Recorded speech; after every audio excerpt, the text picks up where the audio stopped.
আমরা মাফুসি আইল্যান্ডে যাওয়ার পথে একটু রেস্টের জন্য গুলি আইল্যান্ডে নামলাম, যেটা আমি একটু আগে আমার ভিডিওতে দেখিয়েছিলাম, ঠিক সেখানে। এবং এখানকার পানিগুলো আর স্বচ্ছ এবং কালারটা খুব সুন্দর। আমরা স্পিডবোট থেকে নামলাম গুলি আইল্যান্ডে। দেন আমরা 30 মিনিটস রেস্ট নিয়ে তারপরে চলে যাব মাহফুসি আইল্যান্ডে। গুলি আইল্যান্ড এমন অনেকগুলো টুকরো টুকরো আইল্যান্ড দিয়ে মালদ্বীপটা গঠিত। আমাদের দেশি ভাই সুমন ভাই রয়েছেন এবং সাথে রয়েছেন সুমন ভাই, আরেক ভাই আছেন সাথে, আমি উজ্জ্বল। উজ্জ্বল ভাই, সুমন ভাই। আসলে সুমন ভাইগুলো খুব ফর্সা হয়, আমার ভাইটাও ফর্সা, ফ্রেন্ডটাও ফর্সা। এমন দেখতে সব সুমন ভাইগুলো স্মার্ট হয়, হ্যাঁ সুন্দর হয়।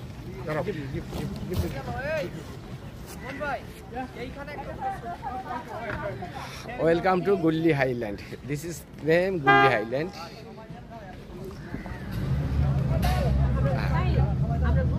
গুল্লি,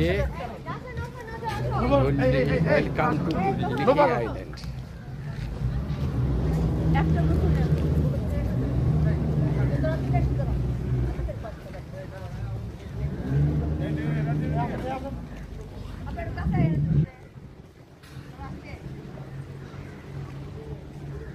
আমরা একটু সামনে হেঁটে যাচ্ছি, একটা স্টেজের মতো দেখা যাচ্ছে, সেখানে লেখা আছে আই লাভ গুলি।